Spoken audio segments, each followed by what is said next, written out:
Bab 22.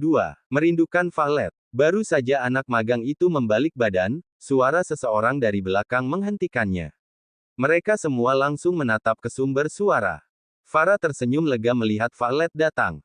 Sedangkan Valet, ia diberitahu oleh salah satu karyawan kalau ada keributan di bawah. Valet langsung bergegas untuk turun dan mengecek. Dua gadis beradik itu nampak kaget melihat siapa yang datang. Lira usianya lebih muda, dia berbisik di telinga kakaknya. Kak, bukankah itu Valet? Lisa nampak mengangguk. Farah ada apa? Valet bertanya usai di samping asistennya. Farah kemudian menjelaskan semuanya dari Lisa dan Lira yang mengusir anak magang itu, lalu mereka yang merupakan pelanggan tetap di butik. Valet paham. Dia menatap dua anak tiri dari dadinya itu dengan tak kalah sombong. Kalian rupanya. Lisa tersenyum sinis. Setelah lama, ia akhirnya bisa bertemu lagi dengan Valet. Lisa mengira, Valet juga bekerja di Mutiara Butik. Oh, jadi sekarang kamu bekerja di sini. Kenapa Valet? Apa sekarang kakak iparku yang tampan dan kaya raya sudah mencampakkan kamu? Ejeknya sambil tangannya dilipat di perut. Valet memincingkan matanya, ia tahu kalau Lisa itu pernah suka dengan Kif. Bahkan saat hari pernikahan, Lisa selalu berusaha mencuri-curi waktu untuk mendekati Kif. Kenapa memangnya? Apa kamu mengurusi hidupku selama ini? Ternyata kamu perhatian juga ya? Sahut Valet dengan tersenyum sinis. Lisa mendecih. Tidak sudi ia mengurusi hidup saudara tirinya, bahkan mengakui saja enggan. Ah sudahlah, aku nggak punya urusan denganmu. Sebaiknya kau usir anak magang ini. Hanya mengotori pemandangan, butik terkenal ini bisa tercemar karena didatangi orang miskin. Valet ingin sekali tertawa. Dia bersedekap dada dan menatap dua gadis itu dengan mencemooh. Nona Alisa yang terhormat, sebelum kamu menghina orang, lebih baik kamu ngaca terlebih dahulu. Sahut Valet. Alisa tersentak kaget. Ia menatap Valet dengan marah, maksud kamu apa? Batu kerikil meskipun dipoles dengan permata, akan kembali ke tempat asalnya. Lisa tidak terima dihina seperti itu oleh Valet. Begitu juga adiknya. Jaga ucapanmu. Sarkas Lira menunjuk Valet dengan jari telunjuknya. Valet sama sekali tidak mengindahkan atau menyesali ucapannya. Memang itu kenyataannya, mereka hidup dari harta milik mendiang ibunya. Anak kecil, tidak perlu ikut campur urusan orang dewasa. Ucap Valet menatap Lira. Lira nampak kesal ada orang yang mengatainya anak kecil. Ia sudah cukup dewasa, usianya sudah 16 tahun. Kamu hanya karyawan, sangat berani di sini. Aku bisa melaporkanmu kepada atasanmu supaya kamu dipecat. Ancam Lisa serius. Valet dan beberapa karyawan yang sudah mengetahui siapa Valet menahan tawanya. Takut. Kau, benar-benar menguji kesabaranku. Panggilkan atasan kalian atau pemilik butik ini kemari. Akan kusuruh karyawan tidak tahu diri ini untuk dipecat. Sarkas Alisa. Karyawan tidak ada yang menyahut, justru memandang Valet. Mereka memang ingin tertawa, padahal Alisa sedang bersitatap dengan pemilik butik itu sendiri. Valet kehilangan kesabarannya apalagi banyak pengunjung yang menyaksikan mereka. Sudah cukup. Kau yang menguji kesabaranku. Sebelum kau melakukan itu, sekarang kamu pilih, pergi sendiri atau mereka yang akan mengusirmu. Ancam balik Valet dengan tegasnya. Kau berani mengusirku. Kau tahu siapa aku. Aku bisa menutup butik ini. Sahut Alisa. Valet sama sekali tidak terkecoh.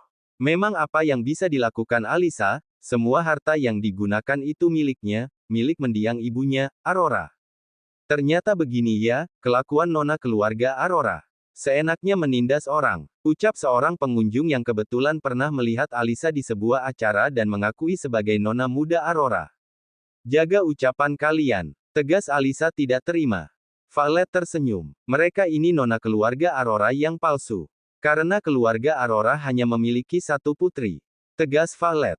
Alisa dan Lira kaget mendengar pengakuan Valet. Mereka sangat malu kalau orang-orang pada percaya ucapan Valet. Oh, kalau begitu harusnya mereka yang pergi dari sini. Dasar benalu. Sekarang beberapa pengunjung justru malah berbondong-bondong ingin mengusir Alisa dan Alira. Valet tersenyum puas. Kalian masih nggak mau pergi. Valet menaikkan sebelah alisnya.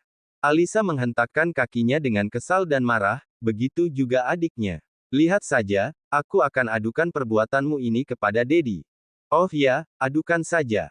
Aku tidak takut sama sekali. Sahut Valet dengan santai. Cepat pergi dari sini. Mengotori pemandangan. Desak beberapa pengunjung. Karena sangat malu, Alira langsung menarik tangan kakaknya pergi. Valet hanya tersenyum seraya menggelengkan kepalanya. Anak bau kencur seperti mereka, hanya bisanya mengancam orang dengan membawa status. Anak magang tadi sangat berterima kasih kepada Valet. Nona, aku sangat berterima kasih. Tapi lihatlah, pelangganmu pergi karena aku. Tidak, aku nggak butuh pelanggan seperti mereka. Mutiara Butik ini toko umum, siapapun boleh masuk. Bahkan gembel pun boleh masuk. Jangan menilai sesuatu dari penampilan, karena belum tentu mereka seperti apa yang kita lihat. Serentak Valet mendapatkan tepuk tangan dari banyak pengunjung dan karyawannya. Sampai di rumah yang seharusnya milik Valet, dua kakak beradik itu langsung mengadukan semuanya kepada Mom Della, ibu kandung mereka. Della yang sedang bersantai di ruang tengah nampak marah mendengar dua putrinya dipermalukan oleh anak tirinya. Anak itu benar-benar kurang ajar. Sarkas Della. Mom, dia itu hanya karyawan, tapi beraninya mengusir kita, kata Lyra. Tenang saja sayang. Setelah dia bercerai dari Kiev, Valet itu bukan siapa-siapa. Dia tidak memiliki apapun karena semua harta peninggalan ibunya akan jatuh ke tangan kita. Sahut Mom Della dengan tersenyum bangga. Ia bangga karena sudah memisahkan seorang anak dari ayahnya. Bahkan membuat Valet hidup bergelantungan di luar tanpa sepeser pun uang dari John. Alisa dan Alira juga senang mendengarnya, terlebih Alisa yang pernah merasakan hidup susah, tentu saja sekarang sangat bahagia dan tidak ingin kehilangan kemewahan yang saat ini dinikmati. Oh ya, lupakan saja yang tadi. Sebaiknya kalian segera bersiap-siap, karena Dedi akan membawa kita ke acara fashion show. Kalian tahu, di sana nanti kita bisa bertemu langsung dengan desainer Mutiara Butik. Sahut Della. Alisa dan Alira langsung berbinar mendengarnya. Terlebih Alira yang memiliki cita-cita ingin menjadi desainer, tentu saja dia tidak akan membuang kesempatan emas untuk bertemu dengan desainer favoritnya yang rahasia. Benarkah? Kapan acaranya? Tanya Alira antusias. Malam ini. Kalian segera bersiap, dan jangan lupa dandan yang cantik, kata Della lagi. Alisa tentu saja sangat semangat. Di sana pasti banyak pengusaha-pengusaha muda yang akan hadir, dan siapa tahu Alisa bisa mendekati salah satunya. Sedangkan Samuel, anaknya Della dan John saat ini sedang belajar. Anak itu tidak terlalu suka dengan acara-acara yang ramai. *********. Acara dimulai jam 8 malam, namun Valet tiba di gedung hotel lebih awal karena peraturan yang sudah ditentukan oleh Art Entertainment. Valet akan di-make up oleh mua ternama. Saat tiba di pintu masuk, Valet langsung menunjukkan identitasnya. Dan dia diperbolehkan masuk bahkan tanpa harus membawa undangan. Valet diarahkan oleh seorang pelayan yang bertugas menuju sebuah kamar, dan di sana sudah ada seorang mua wanita dan beberapa asistennya yang akan merubah penampilan Valet. Wah, selamat datang Mrs. Fiora. Akhirnya aku bisa berjumpa denganmu, kata mua yang bernama Sandra. Valet mengenalnya, karena memang Sandra adalah mua yang terkenal. Bahkan dulu saat menikah, Valet ingin mengambilnya, tapi sayangnya Mrs. Sandra tidak bisa karena sudah ada job di luar kota. Valet tersenyum ramah, dia juga senang bisa bertemu dengan mua terkenal seperti Mrs. Sandra. Aku juga senang bertemu denganmu, jawab Valet. Oh ya, silahkan duduk, kata Mrs. Sandra mempersilahkan Valet duduk di depan meja rias. Mrs. Sandra sudah lama ingin berjumpa langsung dengan Valet, karena ia ingin sekali bekerja sama dengannya. Gaun-gaun Valet sangat laku dan terkenal, jadi dia ingin Valet membuat gaun pengantin untuknya. Valet mulai di-make up tipis-tipis. Mrs. Sandra sebenarnya bingung harus diapakan wajah desainer itu, sebab tanpa make up saja, wajah Valet sudah bersih dan cantik. Aku hanya menambahkan make up tipis saja ya. Wajahmu sudah sangat cantik, pujinya. Valet tersenyum malu. Mrs. Sandra bisa saja.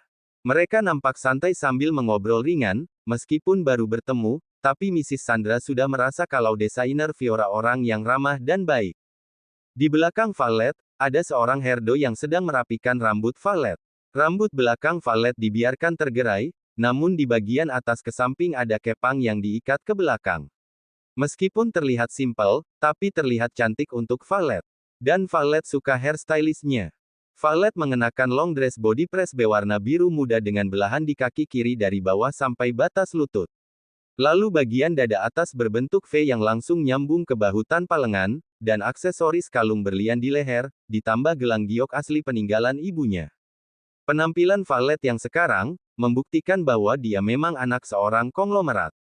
Mungkin orang akan mengira nanti dia adalah seorang tuan putri. Tepat jam 8 malam, para tamu undangan sudah pada tiba dan duduk di jejeran kursi yang sudah disediakan. Namun di sisi lain, Kiev enggan untuk pergi kemanapun. Dia membawa banyak pekerjaannya ke rumah, bersama dengan Leon yang menemani di ruang kerja. Namun pikiran Kiev sangat tidak fokus, dengan penampilan yang sedikit kusut, sungguh berbeda dengan seorang Kiev Aron yang biasanya arogan dan berwibawa. "Tuan, kau membutuhkan sesuatu?" tanya Leon. Kiev hanya diam saja. Dia justru berdiri dari duduknya. "Leon, kau datanglah ke Cara Art Entertainment. Sepertinya kepalaku sedikit pusing." Setelah itu Kiev keluar dari ruang kerja dengan langkahnya yang gontai. Saat hendak membuka handle pintu kamarnya, matanya tertuju ke pintu di sebelah kamarnya, kamar lama Valet. Kiev tiba-tiba berjalan ke sana. Pintunya tidak dikunci, jadi Kiev bisa masuk. Penyesalan memang selalu datang terlambat. Jika waktu bisa diputar, akan kugunakan waktu dengan sebaik-baiknya tanpa melukaimu. Asteris asteris asteris asteris asteris. Kakinya yang panjang perlahan melangkah masuk ke dalam sebuah kamar yang selama 3 tahun Valet tempati. Baru masuk satu langkah, aroma dari parfum wanita yang pernah menempati kamar sudah membuat indera penciumannya tenang dan nyaman. Pintu ditutup, dan kornea elangnya perlahan menatap dari setiap sudut-sudut kamar silih berganti. Di sana, masih ada beberapa foto Valet yang tertinggal. Dan ada juga foto dirinya yang dengan beberapa pose meskipun matanya tidak melihat ke arah depan, sepertinya gambar itu diambil secara diam-diam, lalu diabadikan Valet dalam bingkai. Kiev perlahan berjongkok di samping tempat tidur di depan meja nakas. Kamar yang redup, hanya sebuah cahaya remang dari lampu tidur yang menjadi penerangnya. Kepalanya bersandar di laci nakas sambil meraba sebuah foto di atas meja. Kiev menyentuh wajah di dalam bingkai yang terhalang kaca. "Kamu sangat cantik sayang," gumam Kiev. Kiev merasa dadanya sesak saat melihat foto Valet. Dulu, ia selalu bisa melihat senyum itu, setiap saat, setiap waktu, dan setiap detik. Tapi, dia tidak pernah melihatnya dari dekat. Seperti ada duri yang menusuk satu persatu dari setiap sisi hatinya dan membuatnya berdarah-darah. Apa itu juga yang dulu Valet rasakan saat merasa rindu padanya? "Bagaimana kabar kamu sekarang, sayang?